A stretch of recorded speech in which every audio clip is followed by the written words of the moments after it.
ओम सजात्म स्वरूप परम गुरु शुद्ध चैतन्य स्वामी ने नमः। साधक की दशा बताते हुए कहते हैं कि जो साधक निरंतर अपने स्वरूप और स्वभाव की ओर अर्थात स्वसन्मुख होने का प्रयास और पुरुषार्थ कर रहा है। कैसे? निरंतर निरंतर निरंतर। सिर्फ साधना में अर्थात उपाश्रय में या साधना के मंदिर जी में आते तब नहीं, चलते फिरते खाते पीते उठते बैठते जो अपने उपयोग को इस भावमन के द्वारा अपने ज्ञान स्वभाव में स्थिर करने का प्रयास और पुरुषार्थ कर रहा है, उसका नाम साधक है। अब ऐसा साधक जो अपने आप को भगवान आत्मा स्वीकार करता है कि मैं स्वयं भगवान हूँ, ऐसा साधक क्या करता है कि सभी जीव भगवान आत्मा, सब स्वतंत्र सत्ताधारी, पुद्गल द्रव्य शुद्ध परमाणु, उसकी सत्ता भी न्यारी, द्रव्य दृष्टि से देखता सबको, अपने में निष्काम है, शुद्ध दृष्टि समभाव में रहना साधक का यह काम है। जो अपने को भगवान आत्मा दिखता है वो सृष्टि के हर जीव को अर्थात निगोद से लेके सिद्ध परमात्मा तक सभी जीव सिद्ध सम ही है, ऐसे स्वरूप दृष्टि से देखता है। बाहर में जो जीवों का परिणाम हो रहा है शरीर के आधार पर, कोई अच्छा है, कोई बुरा है, कोई व्यभिचारी है, कोई कैसा है, कोई पुण्य का काम कर रहा है, कोई पाप का काम कर रहा है, ऐसे जो संसारियों की बाहर की दशा है, उस दशा के काल में ही जो उस जीव को जीव रूप देखता है, उस दशा के काल में, हाँ, जैसे कोई बलात्कारी है, कोई व्यभिचारी है, कोई भ्रष्टाचारी है, उसको उस रूप न देखते हुए उसे भी शुद्धात्मा देखता है। और कोई धार्मिक है, बाहर से क्रिया वगैरह कर रहा है, बहुत अच्छे तप त्याग वगैरह कर रहा है, उसे भी वो बाहर के परिणामों को, शुभ परिणामों को न देखते हुए उसे भी एकमात्र शुद्धात्मा ही देखता है। ऐसी दृष्टि किसकी? सम्यक दृष्टि की, कि जिसने अपने आप को इस कर्मों के उदय के काल में, शरीर के मन वचन काया के परिणामों के काल में भी उससे भिन्न स्वतंत्र न्यारा ऐसा एक जीव तत्व, ऐसा शुद्ध आत्मा जिसने अपने आप को भगवान आत्मा स्वीकार कर लिया है, ऐसे सम्यक दृष्टि की बात। अब हमारी दृष्टि कैसी है ये जो बताया जा रहा है, इसलिए बताया जा रहा है कि आपकी दृष्टि कैसी है और अब आपको कैसी दृष्टि बनानी है, कौन सा पुरुषार्थ करना है, ये पुरुषार्थ करना है। ये पूरा दृष्टि का खेल है और कोई धर्म नहीं है। बाहर की क्रियाकलापें जो भी है इसी के लिए है। यदि दृष्टि बदल नहीं पा रहे हैं तो मात्र क्रियाकांडी हो जाएंगे या शुष्क ज्ञानी हो जाएंगे। पंडित टोडरमल जी ने 3 अवस्थाएं बताई मोक्ष मार्ग प्रकाशक में: शुष्क ज्ञानी, क्रियाकांडी और उभयाभासी, अर्थात निश्चयाभासी, व्यवहाराभासी और उभयाभासी। शुष्क ज्ञानी कौन? जो आत्मा आत्मा तो कर रहा है, ज्ञान ज्ञान ज्ञान तो कर रहा है, बहुत आत्मा की बातें भी कर रहा है, लेकिन संसार से छूट नहीं पा रहा है, मोह माया के जाल से छूट नहीं पा रहा है।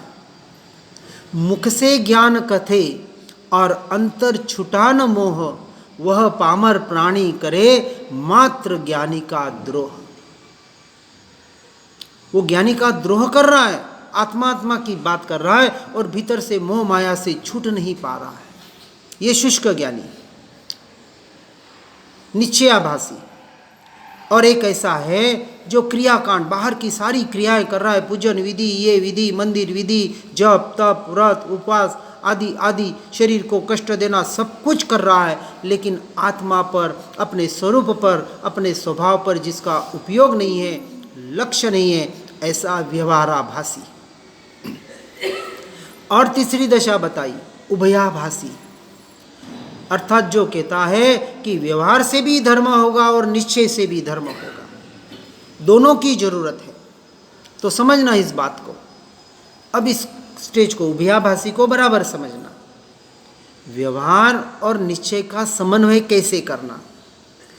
प्रारंभिक अवस्था में निश्चय के लक्ष्य से किया हुआ व्यवहार, जो व्यवहार अपने स्वरूप और स्वभाव की तरफ ले जाए, ऐसी क्रिया, मन वचन काया की क्रिया, स्वाध्याय, सत्संग, वेद ज्ञान का अभ्यास, या जो भी हम क्रिया कर रहे हैं कि जिन शब्दों के द्वारा हम हमारे उपयोग को अपने स्वरूप और स्वभाव की तरफ ले जाने का प्रयास और पुरुषार्थ करते हैं, ऐसी क्रिया,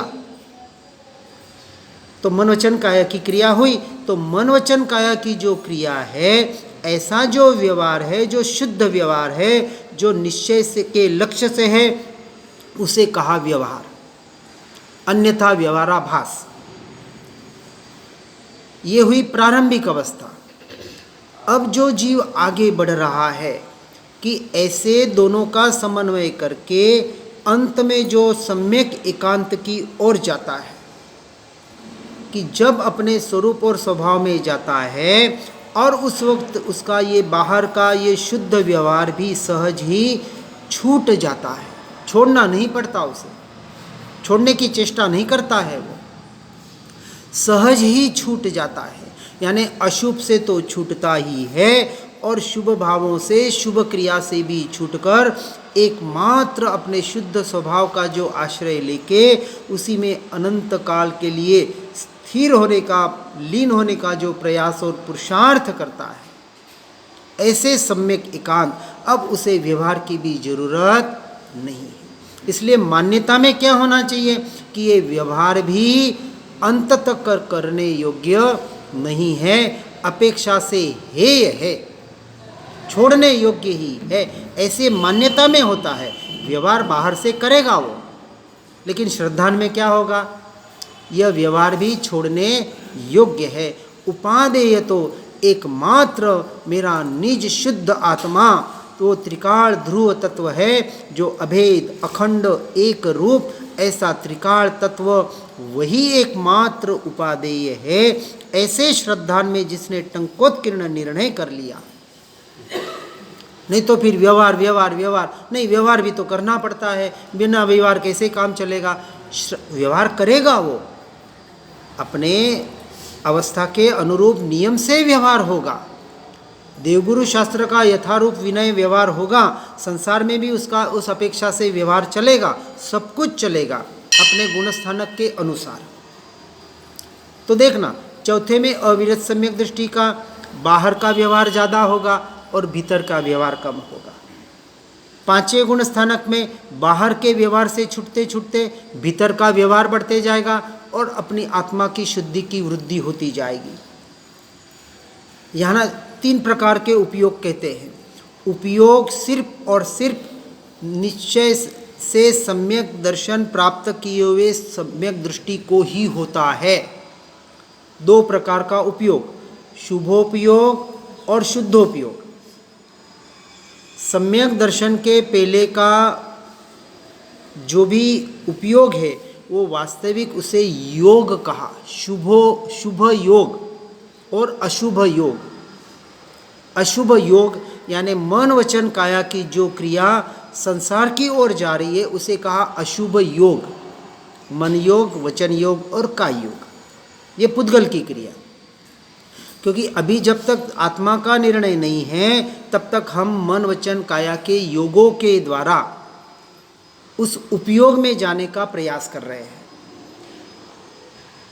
तो सम्यक दर्शन के पहले जो शुभ योग और शुद्ध योग, अब क्या होगा? शुभ योग यानी क्रिया और मन वचन काया को अपनी आत्मा से, अपने स्वरूप से, अपने स्वभाव से जोड़ने का प्रयास, इसे कहा शुद्ध योग। और जब आत्मा का निर्णय होगा तो वो शुभ योग, शुद्ध योग, शुभोपयोग रूप परिणमित होगा। अब वो उपयोग से जुड़ेगा क्योंकि उसने अपने उपयोग को अपने उपयोग में, अपने आत्मा में, अपने स्वरूप में लीन करने का पुरुषार्थ कर लिया। अब वहाँ शुभोपयोग से शुद्धोपयोग का प्रयोजन चलेगा। तो पांचवें छठे गुणस्थानक में अब उसे शुभोपयोग और शुद्धोपयोग के शुद्धि की वृद्धि होगी, जैसे अपेक्षा से कहा। चौथे गुणस्थानक में 6 महीने के भीतर भीतर अपनी आत्मा की अनुभूति करता ही करता है, चाहे हर महीने भी करे। पांचवें गुणस्थानक में 15 दिन के भीतर भीतर अपने शुद्धोपयोग में अर्थात अपने आत्मा की अनुभूति करता ही करता है, चाहे रोज रोज कर ले। और छठे गुणस्थानक में अंतर्मुहूर्त शुद्धोपयोग में लीन होते हैं ऐसे भावलिंगी मुनि जिनका नियम से द्रव्यलिंग भी होता है, द्रव्यलिंग सहित भावलिंगी मुनि। तो ऐसे 28 मूल गुणों का पालन करने वाले पंच महाव्रतधारी भावलिंगी ऐसे मुनियों की बात तो अपने गुणस्थान के अनुसार अपने आगे बढ़ने का हमें प्रयास और पुरुषार्थ करना है। इस बात को कहा कि पुद्गल द्रव्य शुद्ध परमाणु। अब पुद्गल द्रव्य के जो परमाणु हैं वो भी अपनी अवस्था में शुद्ध है, और जब जीव का और पुद्गल का निमित्त नैमित्तिक जो संबंध बताया है, एक क्षेत्राव का संबंध बताया है, जब दो शुद्ध द्रव्य मिल जाते हैं, साथ में हो जाते हैं, तब वो अपेक्षा से अशुद्ध कहे जाते हैं। जब आत्मा अपने उपयोग को इन पुद्गल के परिणामों में लगा रहा है तो उस अवस्था को अशुद्ध अवस्था कहा। वास्तविक अशुद्ध आत्मा के परिणाम हो नहीं रहे, लेकिन वो मान्यता में है ना कि मैं पररूप यानी मैं मोह राग द्वेष परिणमित होता हूँ, ऐसी मान्यता भी अशुद्ध परिणाम है। क्योंकि आत्मा आज दिन तक मोह राग द्वेष रूप परिणमित हुआ नहीं, हो सकता नहीं, यह निश्चय का कथन है। अभी हमारा विषय श्रद्धान का चल रहा है, भले हो रहा है, बाहर नजर आ रहा है, सम्यक दृष्टि भी राग द्वेष रूप परिणमित होता है। शायिक समकीति भरत चक्रवर्ती अपने सगे भाई बाहुबली पर जमीन के लिए चक्र छोड़ते हैं, करण करावण अनुमोदन सब कुछ कर रहे हैं, तो बाहर से लग रहा है कि देखो कितने क्रोधी, अपने सगे भाई को भी जमीन के लिए नहीं छोड़ रहे हैं, इससे बड़ा क्रोध क्या होगा। लेकिन अंतर में जो परिणति है, अंतर के जो परिणाम है, वो वहाँ बहुत भिन्न है। मान्यता में, श्रद्धान में क्या है कि यह क्रिया मेरी क्रिया नहीं है, यह स्वरूप मेरा स्वरूप नहीं है, मैं तो इससे भिन्न न्यारा, ऐसा चैतन्य स्वभावी भगवान आत्मा त्रिकाली ध्रुव तत्व वो मैं। वहाँ श्रद्धान में टंकोत्कीर्ण है, वहाँ निरंतर प्रतीति में चलता है। इसलिए बताया कि द्रव्य दृष्टि से देखता सबको अपने में निष्काम है। ऐसा सम्यक दृष्टि जीव, ऐसे साधक की साधना हमें करनी है। बहुत भारी नहीं है, भारी लग भले रहा हो, ये तो बहुत ऊंची बात है, भारी बात है। अरे अभ्यास तो करे, प्रैक्टिस मेक्स मैन परफेक्ट। जिसका अभ्यास होगा तो अपने आप हम परफेक्ट होते जाएंगे। अब हम अभ्यास तो करें नहीं और कहे बहुत भारी है और उसको फिर छोड़ दें, तो कभी भी इस तत्व की ओर हम बढ़ नहीं पाएंगे। चाहे मिले नहीं मिले, बस जैसे चींटी का उदाहरण दिया जाता है, देखें आप चींटी को, कुछ लेके चलती है, आगे ऊपर चढ़ती है, नीचे गिरती है, फिर चढ़ती है, फिर गिरती है और अंत में सफल हो ही जाती है। देखो व्यापार में कोई असफल हो जाए तो व्यापार धंधा छोड़ तो नहीं देता भाई, मरते कहते हैं ना, मरते दम तक यानी अंत तक प्रयास करते रहता है, प्रयास करते रहता है, आगे बढ़ूं आगे बढ़ूं आगे बढ़ूं। तो हमें ऐसा उत्कृष्ट मार्ग मिला तो धर्म क्षेत्र में हम आगे आगे आगे बढ़ने का प्रयास क्यों नहीं कर पाते। ये हमारी कमजोरी है ना, सबसे बड़ी कमजोरी है हमारी। और फिर कुछ कर ले, बहुत भारी है, बहुत कठिन है, ऐसा करके बैठ जाएं तो फिर वो युद्ध शुरू होने के पहले ही तलवार डालने वाली बात हो गई। अब वो तो हारेगा ही हारेगा। वीर उसे कहा जो मरते दम तक लड़े। पहले वीरांगनाएं होती थी ना, क्षत्रियों का मार्ग ही क्षत्रियों का है। हमारे सारे तीर्थंकर क्षत्रिय थे और जो भी बनेंगे क्षत्रिय ही बनेंगे। वाणियों का मार्ग नहीं है, कायरों का मार्ग नहीं है। वीरता कहाँ, चाहे वो फिर वाणी हो, ब्राह्मण हो, क्षुद्र हो, जो भी हो, जो अपने पर्याय में पुरुषार्थ जगा रहा है अपने स्वरूप और स्वभाव के लक्ष्य से, वो इस वीरता का अधिकारी है, वो महावीर के मार्ग का अधिकारी है। महावीर भी पदवी है, कोई नाम नहीं था उनका महावीर। वीरों के वीर महावीर क्यों कहा? वो वीरता बाहर युद्ध में नहीं लड़ी उन्होंने, अपने से लड़ी लड़ाई। वो एक भजन आता है, कौन सा? समता समिति समकित ऐसे दिव्य शस्त्रों से। कौन से शस्त्र? अब हमें लड़ना है, किससे लड़ना है? 8 कर्मों से। संग्राम अब छिड़ेगा आठों कर्म शत्रु से। अब संग्राम, सच्चा युद्ध तो अब चलेगा भीतर 8 कर्म रूपी शत्रु से। और उसके शस्त्र कौन से? समता, समिति और समकित। समता का अर्थ मत ये समझ लेना कि कषायों की मंदता। कषायों की मंदता का नाम व्यवहार से भले समता भाव होए, निश्चय से जिसकी दृष्टि अपने सम स्वरूपी, समता स्वरूपी, शुद्ध स्वरूपी आत्मा पर है, वो समता भावी है। बाहर से भले क्रोध करता हो, जैसे भरत चक्रवर्ती बाहर से क्रोध रूपी दिख रहे, फिर भी समता भाव में है, क्योंकि भीतर का क्रोध नहीं है, अपने पर क्रोध नहीं है, वो अनंतानुबंधी क्रोध। तो अनंतानुबंधी क्रोध किसे कहा? जो अपने आप को ही नहीं देख रहा, उसे कहा अनंतानुबंधी क्रोध। और जो अपने आप को देख लेता है, वो अनंतानुबंधी क्रोध से छूट जाता है। देखो, जैसे ही हम कहीं कुछ होता है ना, हमारे उपयोग को भटका देते हैं। क्या जरूरत है कौन क्या बात कर रहा है, हमें कहाँ वहाँ देखने की जरूरत है। ये आदतें पड़ी हुई है, गलत आदतें पड़ी हुई है। उत्कृष्ट बात सुनने को मिल रही है और हम देख रहे हैं कि कौन क्या कर रहा है। इसको सुधारना पड़ेगा।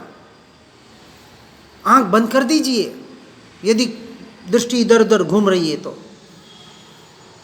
और अपने में आ जाएं सुनते सुनते। ऐसे उपयोग को हम कैसे, देखो इस क्षण की, इस वक्त देख ले कि हमारा उपयोग कहाँ भटका, क्यों गया उपयोग पर की तरफ गया ना। और ऐसे यदि लगे कि उपयोग भटक रहा है, तुरंत आंखें बंद कर ले और अपने उपयोग को ध्यान से, भले हम सुन रहे हैं, सुनते सुनते भाव भाषण होना चाहिए। ये साधना है साधक की, आत्मा की मेरी बात हो रही है, ये भीतर से लगना चाहिए। किसी अन्य की बात नहीं हो रही है। यहाँ तारण स्वामी ने कोई अन्य की बात नहीं बताई। हर जीव के भीतर बैठा हुआ ये शुद्ध परमात्मा कहा, तू स्वयं भगवान है, तू तुझे देख, मुझे भी देखेगा तो तेरा काम नहीं होगा। गौतम स्वामी जब तक महावीर स्वामी को देख रहे थे तब तक उनका काम नहीं हुआ, और जैसे ही अपने पर दृष्टि करी, अपने में स्थिर हुए और अंतर्मुहूर्त में केवल ज्ञान प्रकट कर लिया। हम भी कर सकते हैं, वही ताकत मुझ में पड़ी हुई है, अन्य में नहीं है। इसलिए द्रव्य दृष्टि पर निरंतर अपनी दृष्टि रखने का प्रयास करना। अब विचार करें, ऐसी उत्कृष्ट बात चल रही है और हमारा उपयोग भटक रहा है, तो संसार में तो कितना उपयोग भटकेगा। इसलिए संसार से छूटने की बात की जाती है, इसलिए वैराग्य को महत्व दिया गया है। एक एक चीज को बराबर समझना है, क्योंकि बहुत गहरा मार्ग है, रहस्यपूर्ण मार्ग है। पंडित टोडरमल जी की रहस्यपूर्ण चिट्ठी पर ना पूरा रहस्य बता दिया भीतर का। अरे बाहर के 7 अजूबे और 8 अजूबे की 50 अजूबे हो जाए, महावीर स्वामी के काल में जो हम अच्छेरे कहते हैं वो अच्छेरे हो जाए, अरे ये तो कुछ नहीं है। इससे बड़ा आश्चर्य क्या है? मैं आत्मा परमात्मा, इस सर्वोत्कृष्ट पदार्थ, इस संसार का, इस सृष्टि का, तीनों लोक का, ऐसे आश्चर्य और ऐसी महिमा, ऐसा मैं, आ हा, ऐसा मैं, वो मैं की महिमा, अपने स्वयं की महिमा, और ऐसी महिमा, ऐसी रुचि जब तक नहीं आएगी तब तक सम्यक दृष्टि भी नहीं बन पाएंगी। ये मोक्ष का मार्ग है, बाहर भटकने का मार्ग है ही नहीं, बाहर से तो छूटने का मार्ग है, पूरा भीतर का मार्ग। ऐसा अद्भुत मार्ग हमें मिला है। और फिर कहा, सिद्ध स्वरूप का ध्यान लगाता निजानंद में रहता है, तत्समय की योग्यता देखता किसी से कुछ न कहता है। सत्पुरुषार्थ बढ़ाता अपना, अपने में सावधान है, शुद्ध दृष्टि समभाव में रहना साधक का यह काम है। पूरी साधक की दशा बता दी, सुन रहे हैं, पढ़ रहे हैं, लेकिन अपने आप को यदि पढ़ नहीं पाए, अपने आप को सुन नहीं पाए, तो यह सुनना पढ़ना उतना कारीगर नहीं है जितना होना चाहिए। निर्णय करके उठना है, क्यों नहीं निर्णय कर पाते? प्रथमानुयोग में सुनते हैं ना कि एक बाल देखकर जिन्हें, सफेद बाल देखकर जिन्हें वैराग्य आ गया, और हमें रोज संसार में मार पड़ रही है फिर भी वैराग्य नहीं आ पा रहा है।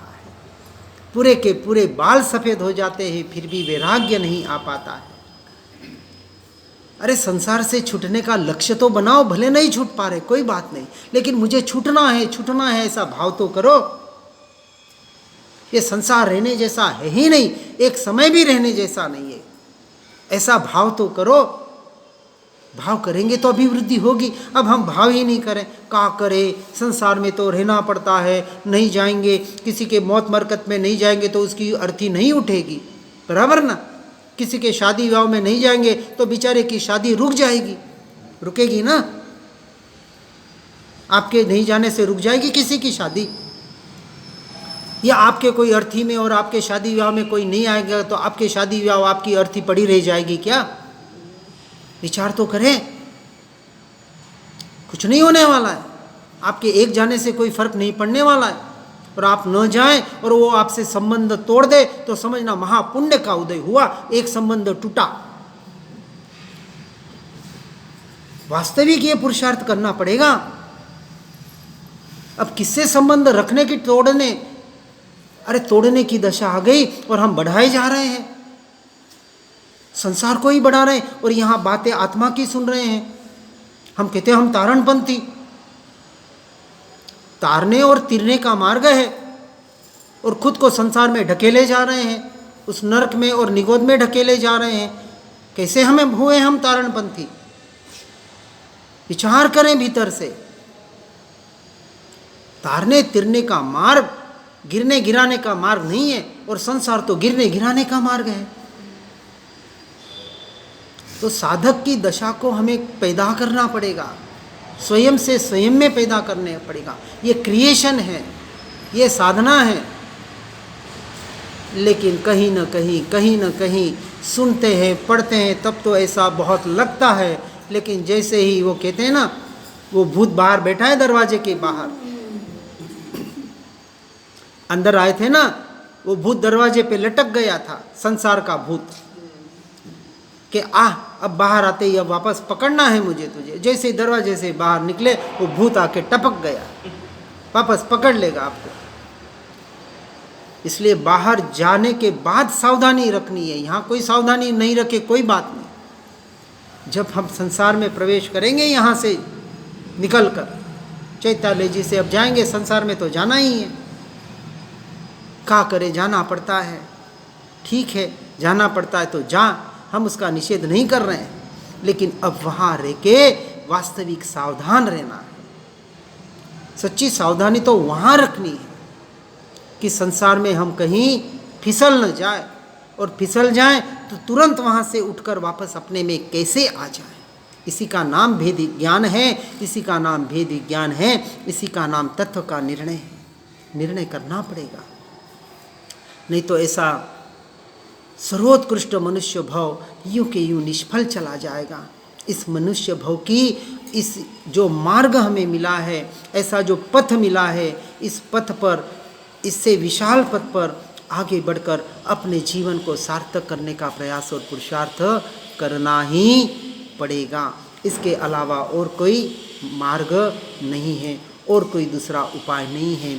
हर जने इस बात को सुनकर, समझकर अपने जीवन को आत्ममय बनाकर इस मनुष्य भव को सफल बनाने का प्रयास और पुरुषार्थ करें।